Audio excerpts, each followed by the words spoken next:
Olá, senhoras e senhores, bom dia, boa tarde, boa noite para vocês. Meu nome é Matheus Turini, professor de Filosofia e Sociologia, e hoje nós vamos falar um pouquinho sobre ciência na contemporaneidade.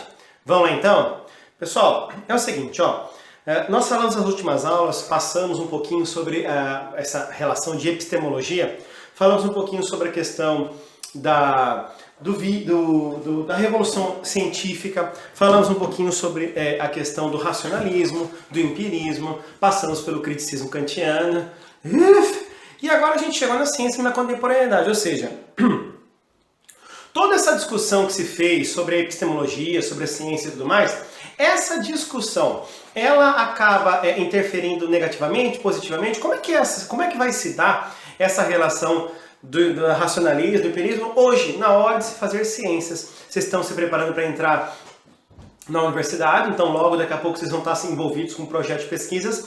Quais serão as metodologias que vocês vão utilizar para registrar o projeto de pesquisa no grupo de estudos do seu orientador? Tudo bem? Então nós vamos passar um pouquinho sobre o que a gente tirou de legado de tudo isso, né? Então, a gente hoje tem a noção de que ciência ela tem uma relação direta com a verdade, e a ciência, ela necessariamente marcou-se como experiência, ou seja, a revolução científica demonstrou isso, o racionalismo sempre um pouco mais com o pé atrás da questão dos sentidos, mas o empirismo e o criticismo kantiano acabaram que a influência maior na ciência ficou a experiência, tá?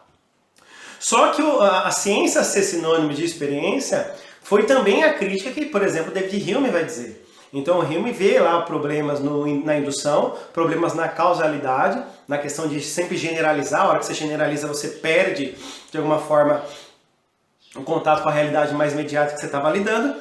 E aí, as ciências humanas também se apresentaram como um problema para as ciências, porque se lá nas ciências exatas eu consigo fazer essa reprodutibilidade, fazer reprodução em laboratório, como é que fica então as ciências humanas nesse inteirinho, ok? Não tem como reproduzir a Revolução Industrial, não tem como reproduzir a Revolução Francesa. Então, nós começamos a pensar, as ciências humanas começaram a pensar em até que medida os métodos das ciências exatas e naturais cabiam dentro das ciências humanas. O positivismo kantiano, você sabe muito bem, e o funcionalismo sempre foram muito perto, muito próximos das ciências exatas e naturais. E isso acabou, de alguma forma, abarcando a psicologia e os métodos do que eu vou chamar de psicologismo. O behaviorismo, estímulo-resposta e tudo mais. Qual é a crítica, então, que se instaurou? O problema que a ciência foi, no seu desenvolvimento, apresentando quanto à proximidade com a realidade. E na academia, vocês vão perceber, que vocês vão estar lá, na academia há uma certa crítica de que o cientista é aquela pessoa alheia, né, que está muito longe da realidade, né? Se ele produz o conhecimento lá na academia, ele não sabe do que nós estamos falando aqui. E aí existe um movimento de aversão ao conhecimento. Você sabe que na última eleição, 2018 para cá, a gente vive num certo repúdio aos dados objetivos, aos dados estatísticos, à produção da ciência em si, ok? Então, o negacionismo da ciência é uma vibe muito constante aqui no século XXI, que já foi tema de redação da FUVEST segunda fase e já foi também tema de questão objetiva, questão alternativa nesses vestibulares. Por isso que a gente vai entender como é que as relações das ciências humanas vão entender como é que a filosofia da ciência, como é que a epistemologia evoluiu no século XX, no século XXI, para poder chegar nesses campos que nós temos hoje. Então, a primeira coisa que a gente precisa deixar superado é que as ciências humanas, o contexto histórico-social não influencia o cientista, ou de que a ciência ou o cientista é alguém neutro. Isso é muito usado para poder colocar em xeque a produção do conhecimento, né? Ou seja, não, a ciência é neutra e tal, mas não. E quando é que a gente vai começar a cair a ficha para isso? Na evolução do próprio tempo, né? O século XVII e o século XVIII mostraram, né, um iluminismo bastante otimista frente à racionalidade humana, à razão universal e tudo mais. O século XIX já viu e já mostrou o que a gente pode fazer com a ciência enquanto tema de evolução. A ciência, darwinismo, tudo mais, né? A ciência explica tudo. Só que nas guerras mundiais, né? E aí vamos destacar mais a Segunda Guerra Mundial, pós-Segunda Guerra Mundial, nós vamos perceber que os estudos das ciências, eles vão esvaziar-se, porque veja, a produção técnico-científica produziu mortes. A produção técnico-científica ela foi usada para matar gente. Então, a gente começa a esvaziar a neutralidade da ciência, da produção técnica científica e começa a ver as intencionalidades de quem está por trás. Daí aparece alguns elementos que a gente vai sacar, uns preconceitos, na verdade, que a palavra é essa, né? Nós vamos eliminar do nosso vocabulário, que no caso aqui, por exemplo, é a valorização do período pré-revolução científica, né? Nós temos uma concepção de que a revolução científica que começou a produção de conhecimento científico. E não, nós já falamos isso nas nossas aulas de patrística e escolástica, mas eu volto a repetir. O período da Idade Média foi um período de produção de conhecimento. Nós não podemos eliminar, tanto é que a universidade aparece na Idade Média, século XI, século XII. Então a gente não pode, pessoas, eliminar a Idade Média e achar que foi só a Idade das Trevas, que é uma versão muito iluminista da Idade Média. O segundo elemento que a gente vai eliminar também são os grandes gênios, né? Não há grande gênio. Ninguém acorda pela manhã cantando e descobre o telefone. Ninguém acorda pela manhã cantando e descobre a cura do câncer ou a teoria da relatividade. A física, isso fica muito mais claro nas ciências exatas, ela é uma continuidade, né, de descobertas. Há uma descoberta nesse campo, e no campo das ciências humanas como um todo, né? Então se a gente, por exemplo, perceber o darwinismo no século XIX, nós, das ciências humanas, fomos forçados a discutir sobre raça. Fomos forçados a discutir sobre cultura, porque a produção de conhecimento darwinista dava a falsa sensação de que nós tínhamos uma certa, não só neutralidade, mas principalmente uma certa dependência com as ciências naturais. Então a gente precisou olhar para a produção do conhecimento científico como um todo, mas não tem grandes gênios. Ninguém acorda, não cai uma maçã na cabeça do cara e ele tem, que teoria da relatividade, teoria da gravidade. Não, não é assim. Ok? Por isso que a gente vai destacar bastante a importância da história geral versus a história da ciência. E a história, enquanto elemento histórico, mesmo quando produção do conhecimento histórico, ela influencia a ciência. Porque não dá para fazer ciência fora do contexto histórico. E não dava para ter descoberto a teoria da relatividade sem antes ter descoberto as leis fundamentais da física mecânica, lá com o Isaac Newton. Ok? Então, vamos tomar cuidado. Aliás, isso fica evidente pós a Segunda Guerra Mundial. E localidades, só a Europa produz conhecimento. Só a Europa e só os Estados Unidos. Não, tem produção de conhecimento no Oriente, tem produção de conhecimento na África. Então, assim, é óbvio que a gente precisa também ressignificar essas produções. E então a gente vai falar um pouquinho sobre história da ciência, filosofia da ciência, sociologia da ciência, sociologia do conhecimento. Dentro da sociologia do conhecimento, pessoas, que a gente vai estudar as influências sociais que fazem com que a ciência receba algumas influências e que dão a condição para que um determinado conhecimento seja produzido. Discutindo com alguns amigos, a gente falava exatamente isso. A produção do conhecimento é objetiva, mas toda a produção de conhecimento humano é subjetiva. Porque é produzido por alguém que tem subjetividade, no caso do ser humano. Ok? Então você tem a sociologia do conhecimento e a sociologia fenomenológica. A sociologia fenomenológica ela vai trabalhar mais pelas relações de socialização, sabe? Tanto é que a gente trabalha com Thomas Luckmann e Peter Berger, que são dois monstros da socialização. Mas o Alfred Schutz, ele traz um pouco da fenomenologia para a produção do conhecimento, né? Que é a discussão que o Edmund Husserl faz no século, da passagem do século XIX para o século XX. Ele é inclusive contemporâneo do Alfred Schutz. Ok? Só que, vamos lá, a sociologia do conhecimento em si, ela está intrigada em perceber e conhecer como que, a maneira que é produzida esse conhecimento. Como que esse conhecimento se produz e ele se legitima. E é por isso que a gente não pode deixar de citar o Karl Mannheim. O Mannheim, pessoas, é aquele sociólogo que a gente já viu lá na aula sobre sociologia do conhecimento, sociologia, sociedade e utopia, utopia, ideologia, sociedade, ideologia e cultura. Esse é o nome da aula lá. Depois qualquer coisa você volta lá no playlist de sociologia, você vai ver esses caras com mais detalhe. Mas de maneira geral, qual é o panorama que eu faço aqui? Simples, pessoas. Mannheim é o cara que vai dizer o seguinte: não tem nenhuma comunidade científica que produza o conhecimento de maneira autoral ou com monopólio da produção do conhecimento. O conhecimento está na sociedade. Eu disse isso naquela aula, volto a repetir agora, pessoas. Quem quer ser um milionário? Os filmes, né? Quem quer ser um milionário? E o menino que descobriu o vento, são filmes que mostram exatamente isso. O conhecimento está posto na sociedade. Então, essa produção de conhecimento, apesar de ser legitimado dentro de uma comunidade científica, ela não é da comunidade científica, ela está na sociedade. Professor, mas por que a gente não valoriza a comunidade científica? Eu tenho que chamar a Liliana Chaui. O saber é uma instituição da classe dominante. Por quê, professor? Porque nós temos aquela relação entre saber popular e saber erudito.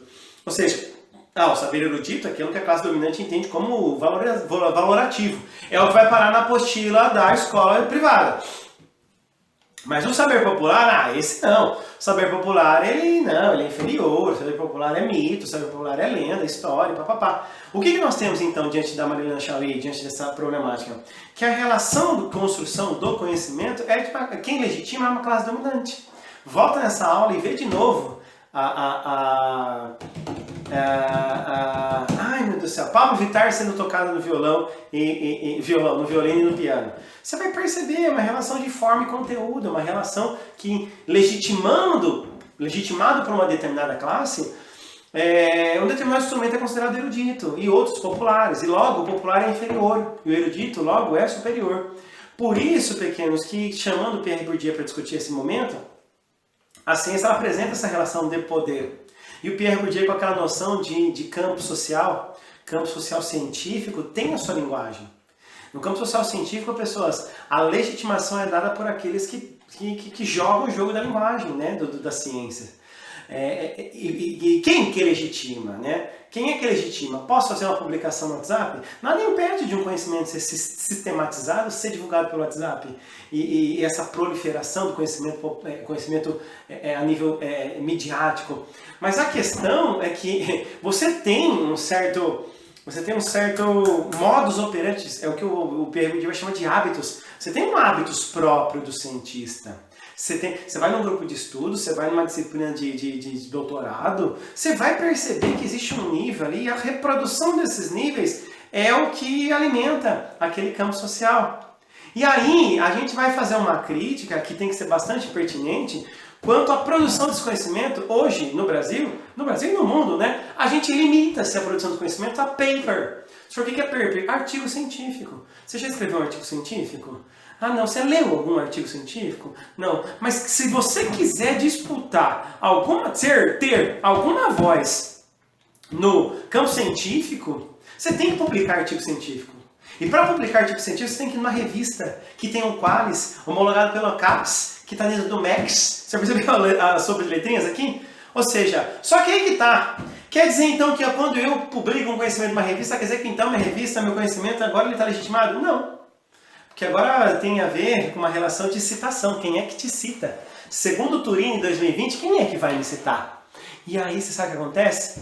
Acontece, pessoas. Eu cito você, você me cita. Eu cito o Silva 99, você cita Turing em 2020.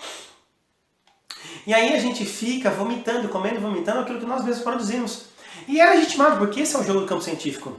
Então, essa pergunta, será que a produção do conhecimento da ciência está mais relacionada a uma rede de network do que necessariamente um conhecimento científico? Esse é um problema que nós enfrentamos. Neil Dorix, o professor da Federal ou Estadual do Rio de Janeiro, salvo engano, ele fala exatamente isso.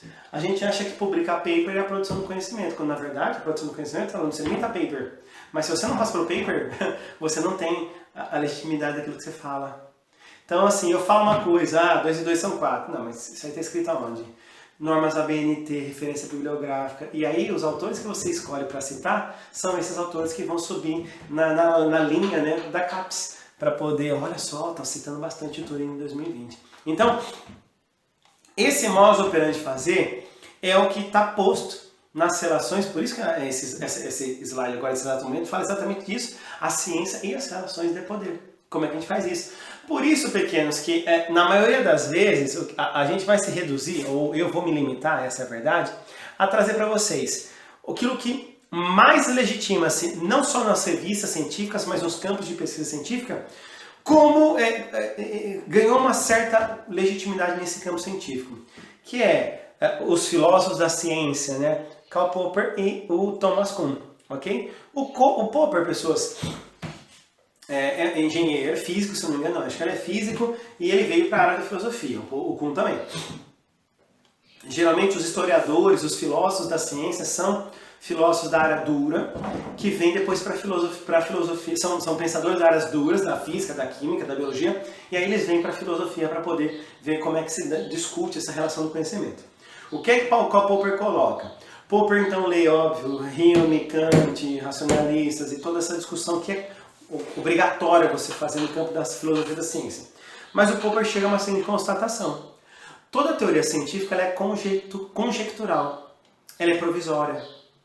Só não entendi. Não tem como a gente falar que a teoria do Kant, que a teoria de alguém do século XVIII, não estou dizendo que ela é obsoleta, porque tem alguns conhecimentos que a gente pode chamar de clássicos. O que é o conhecimento clássico, professor? Clássico não é tradicional.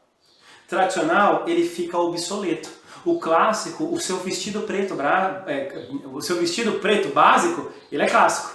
Por quê? Porque não pode passar a estação que for. Preto básico sempre está em moda. Ok? Então ele ultrapassa o período que ele foi criado. O clássico é isso. Dá exemplo, professor. A gente usa Pitágoras até hoje para construir prédio, gente. Não tem. Então, assim, esse é um conhecimento clássico. Mas a teoria científica, esse é um conhecimento. Mas a teoria científica ela é conjectural. Porque ela depende das condições daquilo que a gente descobriu até o dado momento. Se eu fiz uma descoberta até aqui, eu então parto daqui para avançar no conhecimento científico. Eu não posso fazer saltos. É sempre... Porque vamos discutir Newton e Einstein, que é o exemplo do Karl Popper. O Newton produziu os conhecimentos que ele produziu vinculados ao contexto histórico que ele estava. E Einstein jamais teria descoberto o que descobriu se não fosse a produção de conhecimento do Newton. E Kate Bowman, aquela menina que descobriu uma máquina, desenvolveu uma máquina para poder tirar uma foto do buraco negro, não poderia assim ter o feito se não fossem os cálculos matemáticos de Isaac Newton, de Albert Einstein. Ok? Então, pera lá um pouquinho. A produção do conhecimento ela é conjectural e ela sempre se avança. Então, primeiro ponto. Segundo, o método indutivo não tem base lógica. Por quê? Porque eu faço uma observação aqui e universalizo. Qual é, para Popper, a base lógica disso? Não tem. Mesmo que as premissas sejam certas, a conclusão pode ser falsa. A gente já cansou de discutir isso. Qualquer coisa volta na aula sobre revolução científica. Então, qual é o método que o Popper vai propor para fazer ciência? Método esse basicamente proliferado pelas universidades até hoje. O método dedutivo hipotético. O que é o método dedutivo hipotético? Pessoas, eu parto de uma dedução. Você lembra da dedução? Tem uma dedução. Todos os homens morrem. Sócrates é homem, Sócrates morre. Então eu faço uma dedução. Só que por que ele é hipotético? Porque, pessoas, você sabe muito bem, a dedução ela é segura, mas ela não traz inovação. Então, como é que eu faço ciência? Eu parto sempre de uma hipótese. E essa hipótese eu chuto lá em cima. E aí, ao chutar, eu digo assim, sei lá, todo eleitor do Bolsonaro é bonito. É a minha hipótese. Que exemplo, hein, professor? É a minha hipótese dedutiva. Então eu parto dessa hipótese, agora eu venho verificando o que é que dessa hipótese é verdadeira. Então, o que importa é o que o cientista faz com as suas teorias, e não como ele cria. Como ele cria é problema da psicologia. Então o Popper falaria, como é que ele cria? Caguei! Eu quero ver como é que ele faz a teoria. Então me joga a teoria e faz a dedução. Ok? Então o cientista parte de uma hipótese e valida essa hipótese com os testes. Ok? Aí eu acho que eu acho que quem morreu de coronavírus tinha problemas cardíacos. Então, você pega agora todos que morreram de coronavírus e vem verificando os problemas cardíacos dele. Aí, professor, mas aí eu primeiro venho com a resposta, aí eu venho o teste. Mas primeiro você vem com uma resposta que ela é inovadora, e agora os números vão dar um teor de veracidade desse teste, dessa sua afirmação. Então a praxis da ciência não é produzir um conhecimento novo. A praxis da ciência é falsear, é refutar um conhecimento já estabelecido. O que vai mover a ciência não é o acerto, é o erro. É você fazendo uma prova de questão alternativa. Tá aí uma questão alternativa na sua frente, você não sabe por onde começar. O que é que você faz? Elimina. Então no início, quando você tinha 5 perguntas, 5 alternativas, você tem aí 20% de chance de acertar. É muito pouco. Mas elimina uma, pronto, 25%. Elimina 2, pronto, 33%. Elimina 3, ponto, 50%. Aí você vai lá e escolhe errada. Oh, inferno. Sacanagem. Mas é mais ou menos por aí. Então o que você tem? Você não vai tentar buscar o certo, você vai tentar identificar o errado. Ok? Então, para Popper, a teoria que ele estipula é o do falsificacionismo. O que é o falsificacionismo? Olha o nome. A ideia é falsear. Eu não vou caminhando de frente para a produção do conhecimento. Sabe o que eu faço? Eu caminho de costas. Por quê? Porque eu olho aqui, ó, eu observo aqui o que eu descobri. Beleza, descobri isso aqui. Então agora eu vou eliminando. Eu vou eliminando o erro. Eu vou eliminando o erro. Toda vez que eu elimino o erro, eu acho o acerto. É simples. Então, para Popper, o teste é pegar uma hipótese e evidenciá-la. Por isso que uma teoria científica ela precisa ser clara. O que é que você está tentando descobrir? Ela precisa ser específica. Ah, vou falar sobre todos os alunos de pré-vestibular. Não! Todos os alunos é muita coisa. Então, todos os alunos de pré-vestibular da Unesp, ainda é muita coisa. Todos os alunos da Unesp de Jaú, ainda é muita coisa. Todos os alunos da Jaú da escola X. Aí pronto. E ela tem que ser ousada. Então você faz uma afirmação ousada e agora você vai tentar corroborar ela. Então é possível que todos os alunos com aula de filosofia passem na Unesp? Essa é a pergunta, esse é o problema. Essa é a sua hipótese. As aulas minhas fazem os alunos passarem na Unesp. E aí, professor? Agora você vem para a refutação. Por quê? Das estatísticas você vai chegar num percentual de veracidade dessa informação. O Tomás Nukun, cuidado, hein? Tomás Nukun, ele também é um físico, vem para a área da filosofia, só que ele tem uma certa discordância do Popper. Por quê, professor? Vamos pensar na história da produção do conhecimento. É isso que ele quer. Vamos pensar diretamente na história da produção do conhecimento. Como é que se dá a produção do conhecimento?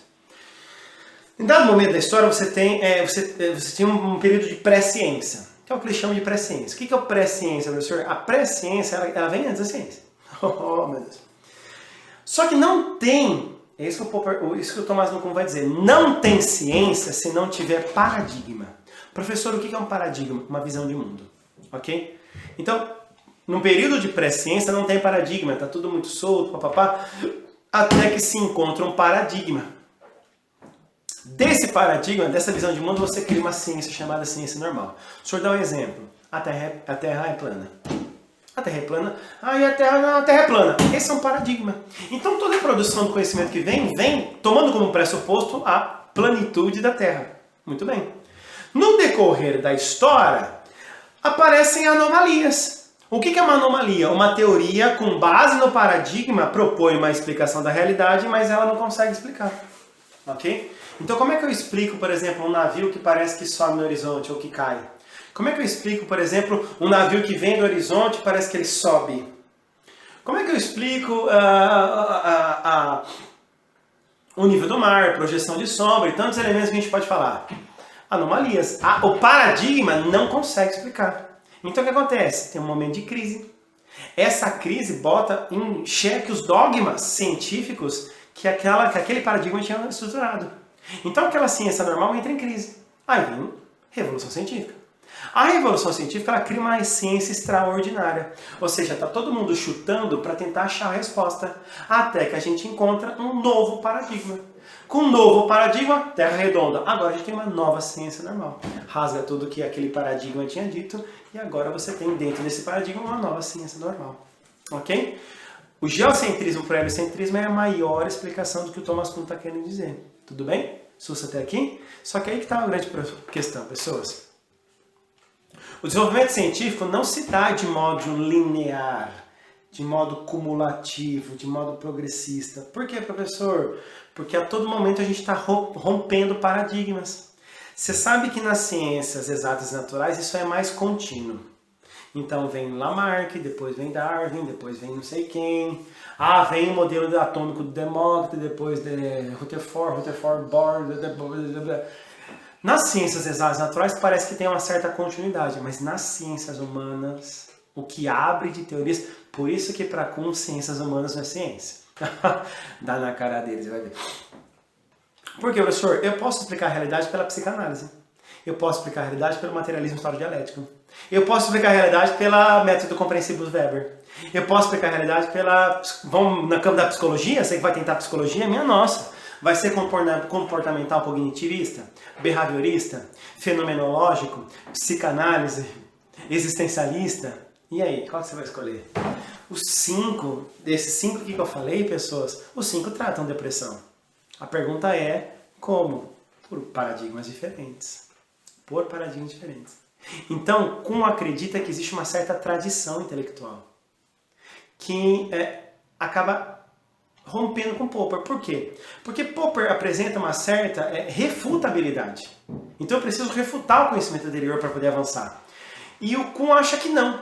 O Kuhn acha que existe uma tradição intelectual, um certo jeito de pensar que vem sendo passado. E é desse jeito de pensar, desse modo operante, dessas estruturas, que os conhecimentos vão sendo colocados. Esse é o jeito de pensar. Paradigma, ciência normal, anomalia, crise, revolução científica, ciência extraordinária, novo paradigma. É isso aí. Existe uma certa tradição na forma de pensar. Por isso que não dá para eliminar o conhecimento científico. Já Popper acha que não. Pela refutabilidade a gente acha novos conhecimentos e caminha para o conhecimento verdadeiro. Ok? Basicamente esses são esses elementos, pessoas. Façam as atividades, esse exercício e a gente se vê por aí. Até mais.